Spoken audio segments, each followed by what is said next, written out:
Good morning students. GS planet by Navneet sir YouTube channel पर आपका स्वागत है। आज 6 अक्टूबर और आज का करंट सेक्शन शुरू करते हैं। इससे पहले आज एक बात जान लें कि अपने क्वेश्चंस में आए किसी एक स्टेट के बारे में आज से हम डिटेल से जानेंगे। ऐसा मान के चलते हैं कि एक स्टूडेंट एवरेज 6 से 8 महीने सीरियसली तैयारी करता है, तो अपने तैयारी के दौरान वो किसी एक स्टेट के बारे में 6 से 10 बार गुजर जाएगा। यानी हमारे जितने भी स्टेट हैं उन सब के बारे में हम लोग 6 से 10 बार अपनी तैयारी के दौरान गुजर जाएंगे, तो जिससे हमारी जितनी भी उससे जुड़ी हुई स्ट्रेटजी होगी या क्वेश्चंस होंगे वो हमारी टिप्स पर आ जाएंगे। तो शुरू करते हैं आज का क्वेश्चन।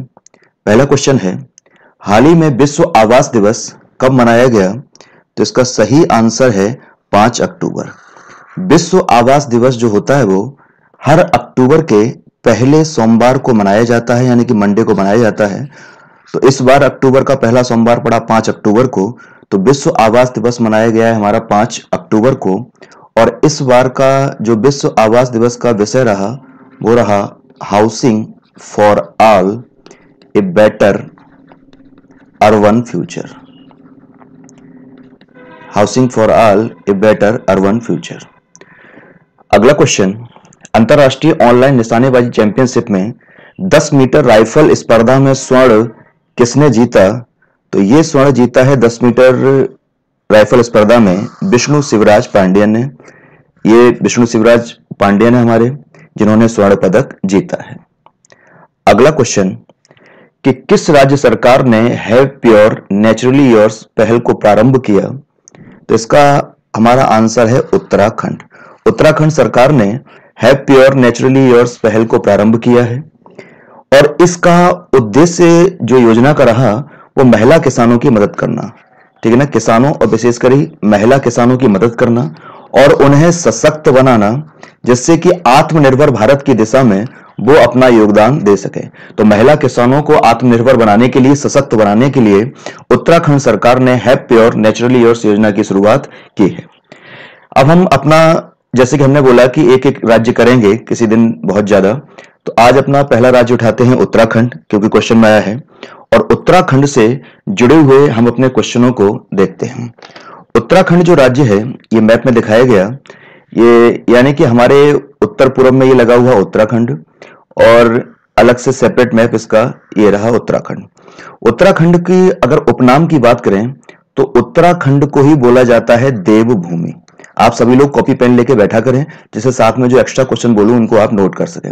तो उत्तराखंड को बोला जाता है देवभूमि, यानी कि निकनेम इसका क्या हुआ? देवभूमि। दूसरा, इसकी स्थापना कब हुई? तो 9 नवंबर 2000 ईस्वी को इसकी स्थापना हुई और भारत के 27वें राज्य के रूप में इसकी स्थापना हुई। तीसरा, कुल भारत के क्षेत्रफल का 1.63% उत्तराखंड के पास है और इस आधार पर यह भारत का 19वां सबसे बड़ा राज्य है। अगर हम जनसंख्या की बात करें तो जनसंख्या में ये 21वें स्थान पर आता है। इसकी हम कैपिटल की बात करें तो ओवरऑल इसकी कैपिटल मानी जाएगी देहरादून, लेकिन अगर अलग अलग स्पेशली बात करें तो गर्मियों में इसकी कैपिटल है गैरसैंण, ठीक है ना। सर्दी में इसकी कैपिटल मानी जाती है देहरादून। ये 2 कैपिटल इसकी हो गई। उत्तराखंड का हाई कोर्ट यानी कि उच्च न्यायालय कहाँ स्थित है? तो ये स्थित है हमारा नैनीताल, ठीक है। उत्तराखंड की प्रमुख नदियों की बात की जाए तो प्रमुख नदियां हो गई गंगा, यमुना, रामगंगा और एक नदी हो गई शारदा, ठीक है। उत्तराखंड की आधिकारिक भाषाओं की बात की जाए तो इसकी आधिकारिक भाषा है हिंदी और दूसरी आधिकारिक भाषा इसकी मानी गई है संस्कृत। सभी क्वेश्चन समझ में आ रहे होंगे, नोट करते हुए जाइएगा आप। डेली हम किसी ना किसी स्टेट को इसी तरीके से कवर करेंगे। अगला हमारा उत्तराखंड के त्योहारों की बात की जाए तो एक इंपॉर्टेंट त्योहार है हरेला त्योहार, बहुत ज्यादा पूछा जाता है और ये श्रावण महीने में मनाया जाता है और श्रावण में, ठीक है। और दूसरा त्योहार है इसका फूलदेई। तो हरेला त्योहार और फूलदेई त्योहार ये दोनों हमारे उत्तराखंड से जुड़े हुए हैं। उत्तराखंड में लगने वाले मेलों की बात की जाए तो सबसे इंपॉर्टेंट मेला हमारा कुंभ मेला, ठीक है ना, जो 4 राज्यों में लगता है या 4 स्थानों पर लगता है, प्रयाग, हरिद्वार, उज्जैन, नासिक, हर 12 वर्ष पश्चात। तो इसमें से एक हमारा हरिद्वार का ये कुंभ मेला। दूसरा और मेले जो इंपॉर्टेंट हैं, एक मेला हो गया गणनाथ मेला, पूर्णागिरि मेला, सभी ने सुना होगा पूर्णागिरि देवी, बगवाल देवा, बगवाल मेला, दनगल मेला, चंद्रवदनी मेला और मानेश्वर मेला। ये इंपॉर्टेंट इसके मेला हो गए, दोबारा बोल देता हूं, कुंभ मेला, गणनाथ मेला, पूर्णागिरि मेला, बगवाल मेला, दवगल मेला, चंद्रवदनी मेला और मानेश्वर मेला। आगे क्वेश्चन पे आते हैं। अगर हम उत्तराखंड की साक्षरता की बात करें तो उत्तराखंड की साक्षरता है 79.63%। अगर उत्तराखंड के लिंगानुपात की बात करें तो 963 इसका लिंगानुपात है, यानी कि 1000 पुरुषों पर 963 महिलाएं हैं यहाँ पर। और यहाँ की अगर हम विधानसभा की बात करें तो यहाँ की विधानसभा एक सदनीय है, विधानमंडल एक सदनीय, यानी कि यहाँ पर केवल विधानसभा है, विधान परिषद नहीं है। और विधानसभा सदस्यों की संख्या कितनी है यहाँ पर, तो विधानसभा सदस्यों की जो संख्या है वो है हमारी 70। लोकसभा की सीटें कितनी हैं, तो लोकसभा की सीटें हैं 5 उत्तराखंड में, और राज्यसभा की सीटें कितनी हैं, तो राज्यसभा की सीटें हैं 3। तो विधानसभा की सीटें 70, लोकसभा की 5 और राज्यसभा की 3। इसके अलावा कुछ पॉलिटिकल चीजें और जानते हैं हम उत्तराखंड के बारे में। उत्तराखंड के जो हमारी राज्यपाल हैं वो ये इमेज लगी हुई, इनका नाम है बेबी रानी मौर्य। उत्तराखंड के जो सीएम हैं वो है हमारे त्रिवेंद्र सिंह रावत। उत्तराखंड का जो राजकीय वृक्ष है वो है हमारा बुर्राज, ये इमेज लगा हुआ। उत्तराखंड का जो राजकीय पशु है वो है कस्तूरी मृग, ये इमेज लगा हुआ। उत्तराखंड का जो राजकीय पक्षी है उसका नाम है मोनाल, ये इमेज लगा हुआ। और उत्तराखंड का जो राजकीय फूल है उसका नाम है ब्रह्म कमल, ये इमेज लगा हुआ। उत्तराखंड से जुड़ी हुई इतनी चीजें हुई। उत्तराखंड के इंपॉर्टेंट खनिजों की बात कर ली जाए तो मैग्नेसाइट खनिज के मामले में उत्तराखंड उत्पादन में दूसरे नंबर पर रहता है। किस खनिज में? मैग्नेसाइट में। ठीक है। इसके बाद यहाँ के नेशनल पार्क की बात की जाए, बहुत ज्यादा क्वेश्चन पूछे जाते हैं तो याद रखना Jim Corbett National Park, Gangotri National Park, Govind National Park, Nanda Devi National Park, फूलों की घाटी नेशनल पार्क और राजाजी नेशनल पार्क, ये हमारे सभी उत्तराखंड में हैं। आप सभी कॉपी लेकर ये लिख दीजिएगा। और साथ ही नंदा देवी और फूलों की घाटी, दो हमने बोला, नंदा देवी और फूलों की घाटी जो नेशनल पार्क हैं उसे यूनेस्को ने हमारे प्राकृतिक विश्व धरोहर स्थल के रूप में मान्यता दी है। इसके अलावा अगर हम उत्तराखंड की वन्यजीव अभयारण्य की बात की जाए तो इंपॉर्टेंट वन्यजीव अभयारण्य है हमारे, एक है अस्कोट, एक है विंसर, एक है गोविंद, एक है केदारनाथ, एक है मसूरी, एक है नंधौर और एक है सोना नदी। ये इंपॉर्टेंट इसके वन्यजीव अभयारण्य। और पहले से चल रही योजनाओं की बात की जाए तो एक योजना चल रही है वैष्णवी सुरक्षा योजना, आप लिख लीजिएगा कॉपी पे, अटल आयुष्मान योजना, गौरा देवी कन्याधन योजना और किसान पेंशन योजना। तो ये हमारी उत्तराखंड से जुड़ी हुई चीजें हुई। इसी प्रकार से हम अपने हर वीडियो में किसी एक स्टेट को डिटेल से कवर करेंगे तो 6 से 8 महीने में सभी स्टेट 8 से 10 बार हमारी नजरों के सामने घूम जाएंगे। नेक्स्ट क्वेश्चन पर चलते हैं कि कौन सी संस्था व्हाट्स इंडिया ईट्स रिपोर्ट जारी करती है, तो ये रिपोर्ट जारी करती है हमारी संस्था ICMR। पहली चीज ICMR, Indian council for medical research, इसको जारी करती है। और इसको जारी करने में इसकी सहयोगी संस्था जो है हमारी वो है राष्ट्रीय पोषण संस्थान।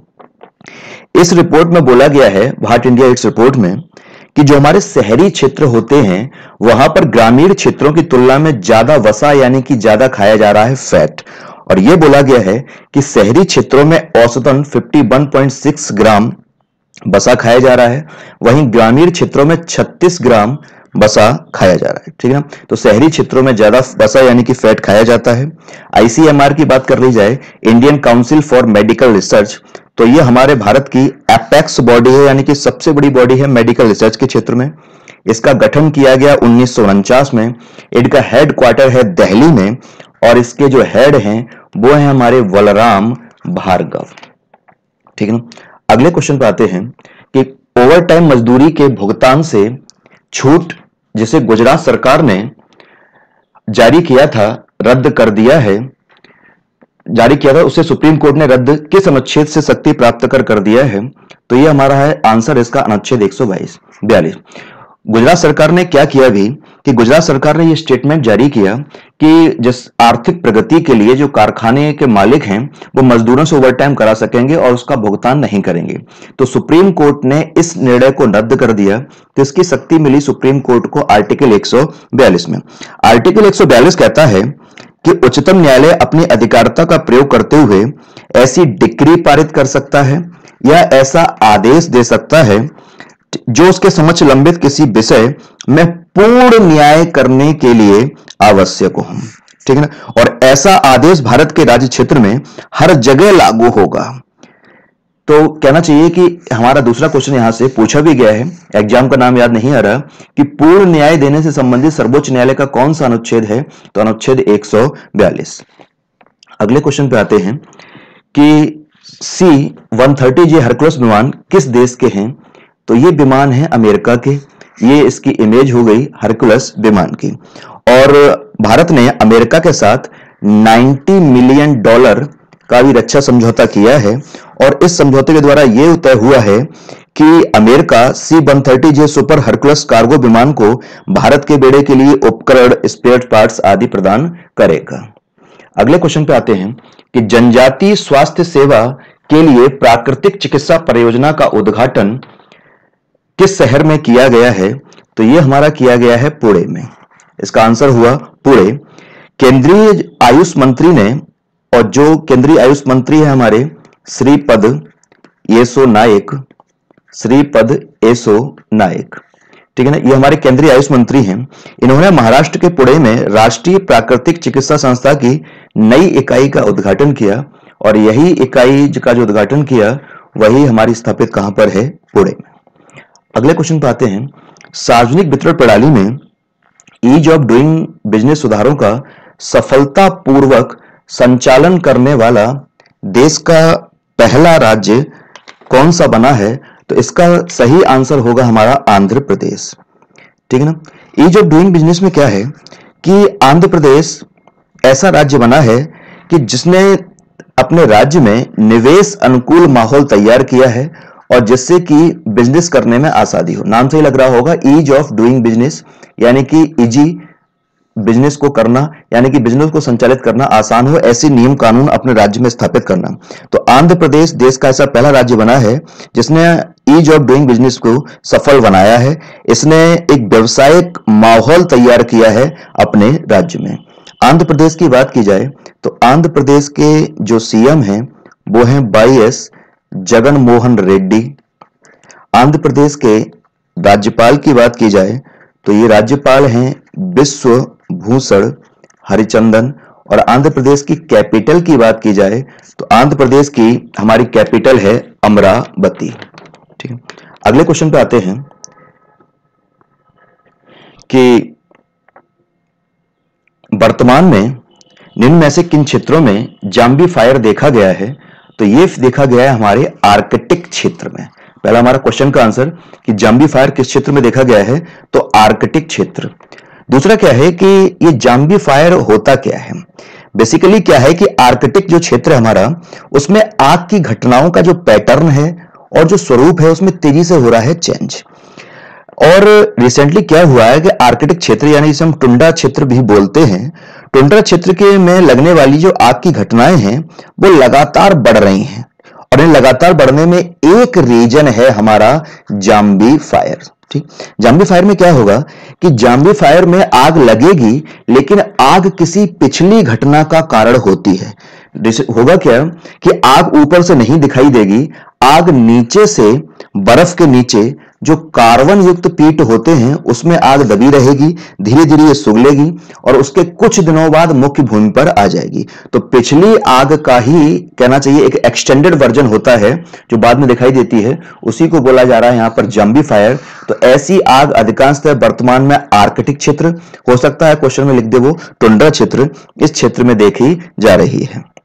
अगले क्वेश्चन पे आते हैं कि सीआरपीएफ की दिव्यांग योद्धा साइकिल रैली कहां पर प्रारंभ की गई, तो ये प्रारंभ की गई हमारी गुजरात से, और गुजरात में कहां से, तो साबरमती आश्रम से। ठीक है। इस रैली में क्या है, इस रैली में निर्धारित किया गया है कि कुल 16 दिनों में 1000 किलोमीटर की यात्रा तय करते हुए दिल्ली को पहुंचना है, इस रैली का उद्देश्य। दूसरा, सीआरपीएफ की बात की जाए तो सीआरपीएफ का हमारा हेडक्वार्टर है दिल्ली में, और सीआरपीएफ की स्थापना कब हुई थी, तो स्थापना हुई थी 1939 में। ठीक है ना, तो ये हमारी जुड़ी हुई चीजें। बाकी साबरमती आश्रम किसने स्थापित किया, तो महात्मा गांधी ने। अगले क्वेश्चन पे आते हैं कि वेसा उत्सव किस राज्य में मनाया जाएगा, तो वेसा उत्सव मनाया जाता है हमारा उड़ीसा में। ठीक है। दूसरा, इससे उड़ीसा से जुड़ी चीज क्या है वेसा उत्सव, कि उड़ीसा में हमारा स्थापित है जगन्नाथ मंदिर, और जगन्नाथ जो भगवान हैं वो विष्णु के अवतार या विष्णु के माने जाते हैं रूप। इसी मंदिर में ये वेसा उत्सव मनाया जाएगा, और जगन्नाथ मंदिर की इमेज ये लगी हुई, ये इमेज है जगन्नाथ मंदिर की। और इससे पूर्व जो वेसा उत्सव मनाया गया था वो 1994 में मनाया गया था, यानी कि 26 साल बाद ये मनाया जा रहा है। इसका मनाने का रीजन क्या है मनाए जाने का, कि कार्तिक महीने में जब 6 दिन का पंचक पड़ता है, तो उसी उपलक्ष्य में इस वेसा उत्सव को मनाया जाता है। तो इस बार हमारा ये कार्तिक महीने में 6 दिन का पंचक पड़ रहा है, इसीलिए इसे हमारा 27 नवंबर को मनाया जाएगा वेसा उत्सव का। ठीक। और जगन्नाथ मंदिर की बात की जाए तो जगन्नाथ मंदिर की स्थापना किसने की, कहां पर एकदम देख लिया, उड़ीसा में, और स्थापना गंग वंश के राजा हैं हमारे, और उनका नाम है अनंत वर्मन, इन्होंने इसकी की थी स्थापना। अगले क्वेश्चन पे आते हैं कि हरियाणा का मुख्य सचिव किसे बनाया गया है, तो हरियाणा का मुख्य सचिव बनाया गया है विजयवर्धन को। ये विजयवर्धन साहब है हमारा। ठीक है ना, तो ये हरियाणा के 34वें मुख्य सचिव बने हैं। हरियाणा की बात की जाए तो हरियाणा के जो सीएम हैं वो हैं हमारे मनोहर लाल। हरियाणा के जो गवर्नर हैं वो हैं सत्यदेव नारायण, और हरियाणा की जो स्थापना हुई थी वो हुई थी 1 नवंबर 1966। पहले पंजाब राज्य में था, उससे कटकर बना था हरियाणा। किसी अपनी वीडियो में हरियाणा के बारे में भी डिटेल से देखेंगे, जैसे आज हमने उत्तराखंड के बारे में देखा। और हरियाणा की जो कैपिटल है वो है हमारी चंडीगढ़। तो ये हरियाणा से जुड़ी हुई चीजें। अगला, शौर्य किस प्रकार की मिसाइल है, तो शौर्य हमारी सामरिक बैलिस्टिक मिसाइल है। ये शौर्य की हमारी इमेज लगी हुई, और इस मिसाइल को डीआरडीओ ने डेवलप किया है, और ये मिसाइल 700 से 1900 किलोमीटर की 700 से 1900 किलोमीटर की रेंज में, ठीक है ना, अपना प्रहार कर सकती है। और यह एक हाइपरसोनिक सतह से सतह पर मार करने वाली बैलिस्टिक मिसाइल है। साथ ही ये परमाणु हथियार भी अपने साथ ले जा सकती है। हाल ही में इसका परीक्षण कहां किया गया, अगर यह पूछा जाता है तो उड़ीसा के बालासोर तट पर इसका रिसेंटली किया गया परीक्षण। डीआरडीओ से जुड़ी हुई बात कर लिया है, defence research and development organisation, इसकी फुल फॉर्म हुई। इसकी स्थापना हुई है 1958 में। हेडक्वार्टर इसका दिल्ली में है, और इसके जो रिसेंटली हेड हैं उनका नाम है जी सतीश रेड्डी। ठीक है। नेक्स्ट क्वेश्चन पे आते हैं, किस महीने को स्तन कैंसर जागरूकता माह के रूप में मनाया जाता है, तो इसका आंसर होगा अक्टूबर। अक्टूबर महीने को स्तन कैंसर यानी कि ब्रेस्ट कैंसर के बारे में अवेयरनेस फैलाने के लिए जागरूकता माह के रूप में मनाया जाता है। अगला क्वेश्चन, वेस्ट इंडीज महिला क्रिकेट टीम का कोच किसे बनाया गया है, तो वेस्ट इंडीज महिला क्रिकेट टीम का कोच बनाया गया है कटनी वॉल्स को। ये कटनी वॉल्स की इमेज, ये वेस्ट इंडीज के प्लेयर रहे हैं, और ये वेस्ट इंडीज क्रिकेट टीम के लिए 1984 से लेकर 2001 तक खेले हैं। 2001 में इन्होंने अपना आखिरी टेस्ट खेला और उसके बाद ले लिया संन्यास। और वेस्ट इंडीज पता ही होगा कई द्वीपों से मिलकर बना है, तो ये जमाइका से संबंधित थे, जमाइका द्वीप से। तो रिसेंटली इन्हें ही महिला क्रिकेट टीम का कोच बनाया गया है। ये आज का हमारा करंट सेक्शन पूरा हुआ। उम्मीद है आपको पसंद आया होगा। पसंद आया हो तो इस चैनल को लाइक और सब्सक्राइब करें, जिससे कि आपको नोटिफिकेशन मिलते रहे। अगले सेक्शन के साथ मिलते हैं। Till then bye.